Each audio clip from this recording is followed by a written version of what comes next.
안녕하세요. 김성길 목사와 함께하는 예수님 이야기 제4단원의 429회가 되겠습니다. 이 시간 주제는 예수님이 비난을 받지 않도록 하자 하는 제목을 정해봤습니다. 자, 본문은 마태복음 12장 1절로 8절입니다.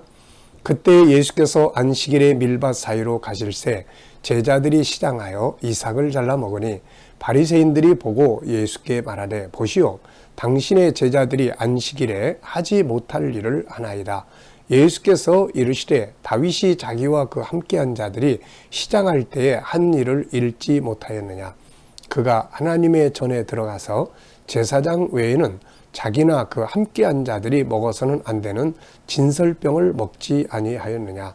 또 안식일에 제사장들이 성전 안에서 안식을 범하여도 죄가 없음을 너희가 율법에서 읽지 못하였느냐. 내가 너희에게 이르노니 성전보다 더 큰 이가 여기 있느니라. 나는 자비를 원하고 제사를 원하지 아니하노라 하신 뜻을 너희가 알았더라면 무죄한 자를 정죄하지 아니하였으리라. 인자는 안식일의 주인이니라 하시니라. 아멘. 자, 본문을 보면 제자들의 그 작은 행동이 예수님을 바로 비난하는 화살로 탁 날아옵니다. 2절에 보면 바리새인들이 보고, 바리새인들이 그걸 봤어요. 제자들이 밀을 이렇게 안식일에 비벼 먹는 이 장면을 바리새인들이 다 본 거죠. 원래는 밀밭 지나가면서 배고플 때 밀 이렇게 이삭을 이렇게 비벼서 먹는 거는 율법에서 허용을 합니다. 그걸 막 단으로 묶어 가거나 이런 거 안 되지만은, 왜냐하면 배고프니까. 근데 하필이면 또 이날이 또 안식일이다 보니까 안식일은 아무것도 하지 말라고 하는 이 전통에 매여가지고 바리새인들이 그냥 당신의 제자들이 말이지, 보시오, 보시오, 당신의 제자들, 예수께 말하되. 아니, 잘못을 행한 거는 제자들인데 왜 제자들을 보고 이야기를 해야지, 아니 왜 예수님을 보고 이야기를 합니까? 이게 참 잘못된 거예요, 이게. 그런데 세상은 그런단 말이에요. 보시오, 예수께 말하되 보시오, 당신의 제자들이 안식일에 하지 못할 일을 하나이다. 제자들을 보고 이보시오, 당신들 안식일에 지금 뭐 하는 짓이오, 이래야 되는데 예수님을 보고 당신의 제자들이 안식일에 하지 못할 일을 하나이다, 이렇게 이야기한단 말이에요. 참, 이런 일들이 많단 말입니다. 이 사건을 보면서 기억해야 할 건 우리의 행동 하나하나로 인해 주님이 영광을 받으시기도 하고 비난을 받기도 합니다. 그러니까 내가 잘못했으면 세상 사람들이 저 김성길 저놈 나쁜 놈이야 이러면 되는데, 저 예수쟁이가 말이지 이런단 말이에요, 이거.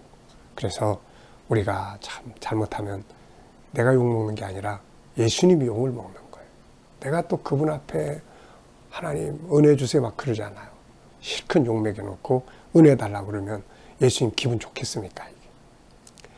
자, 바울은 이런 문제를 좀 지적을 했어요. 로마서 2장 23절에 보면 율법을 자랑하는 네가 율법을 범함으로 하나님을 욕되게 하느냐.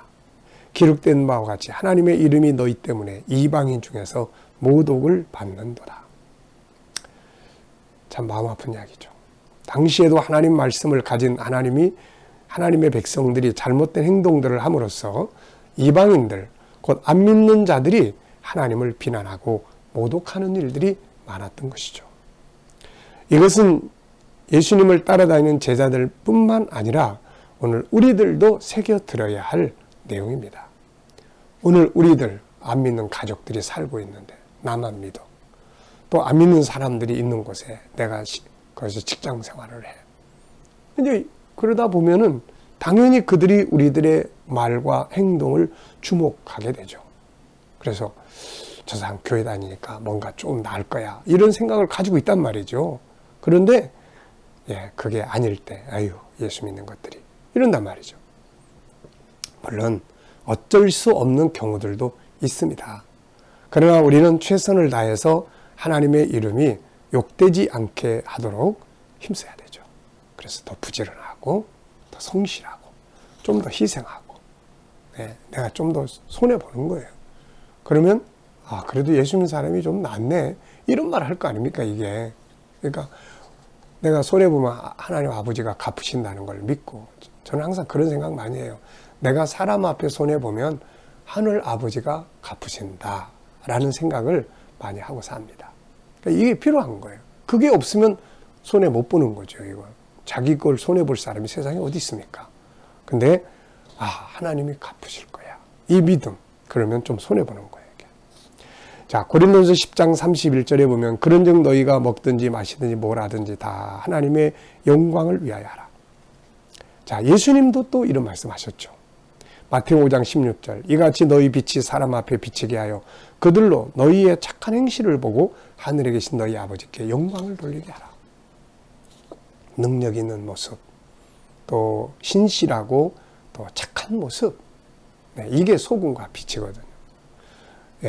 그런데 사실 우리가 이렇게 살면 하나님께만 영광을 돌리는 것이 아니고 우리 자신도 인정을 받아요. 저 사람한테 일 맡기면 실수 없어. 저 사람이 하는 일은 믿어도 돼. 저 사람이 하는 일은 정말 잘해. 왜? 예수 믿는 사람이니까. 그러니까 결국 자기도 인정을 받으니까 자기 축복이 되는 거예요, 이게. 그래서 우리가 하나님의 영광을 위해서 하나님 욕먹지 않게 산다 해서 이게 무조건 손해보는 게 아니에요. 결국은 내가 인정받고 내가 성공하고 하는 방법이에요, 이게. 자, 이 대표적인 인물이 다니엘과 그 친구들이잖아요. 다니엘과 그 친구들은 전쟁 포로로 바벨론에 잡혀갔어요. 주변에는 막 다 안 믿는 사람들, 우상 숭배하는 사람들로 꽉 차 있는 거죠.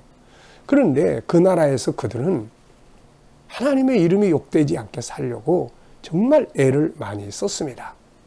죽으면 죽으리라는 각오를 가지고 믿음을 지키고 진짜 믿는 사람이네, 이런 거. 그들이 뛰어난 실력을 가지고 다른 사람들보다 10배나 더 능력을 발휘했고, 맡겨진 업무에서도 탁월한 능력과 믿을 수 있는 충성심과 신실함을 가지고 있었습니다.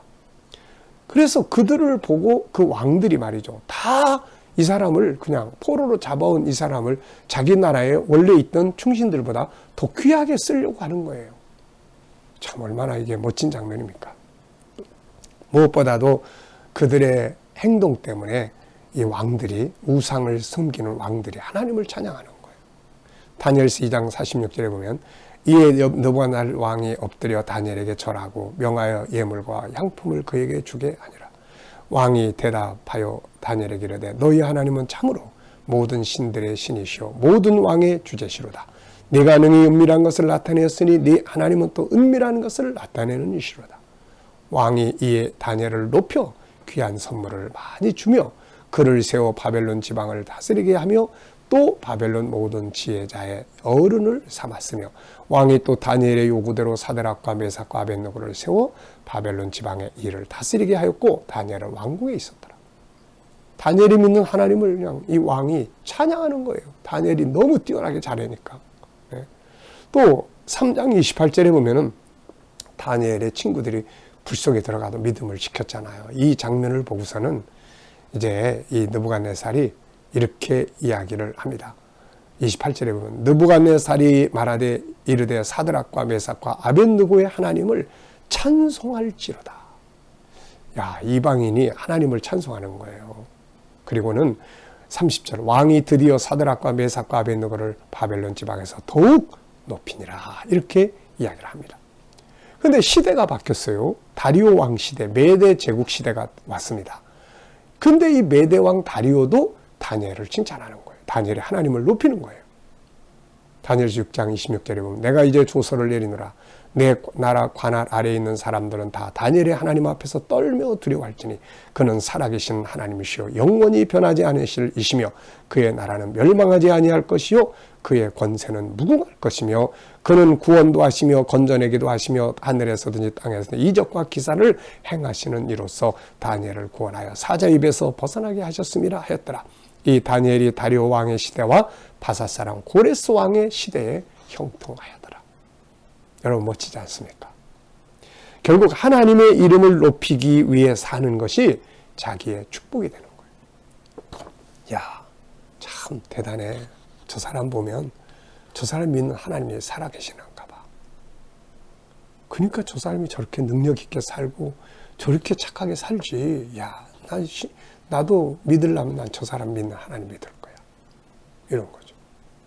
그리고 앞서 말씀드린 것처럼 저 사람한테 일 맡기면 실수 없어. 저 사람 진실해. 저 사람 부지런해. 자, 이렇게 되면 이 사람도 성공하는 거잖아요. 그래서 우리가 하나님의 이름을 비난받게 욕먹게 살면 자기도 결국 실패해요. 저거 가짜야. 저 사람한테 뭐 맡기면 안 돼. 근데 하나님의 이름을 영광스럽게 살면 나도 인정을 받는 거죠. 자, 여러분, 뭐 때로는 어쩔 수 없이 그럴 경우들도 더는 있지만, 그러나 우리가 항상 이걸 의식하고 안 믿는 사람들 앞에, 또 다른 종교를 가진 사람들 앞에, 안 믿는 가족들에게 더 잘해서 야, 네가 교회 다니니까 내가 진짜 행복하다, 이런 말을 들을 수 있는 삶을 만들어 가보시기 바랍니다. 이 시간 말씀 여기서 마치겠습니다. 감사합니다.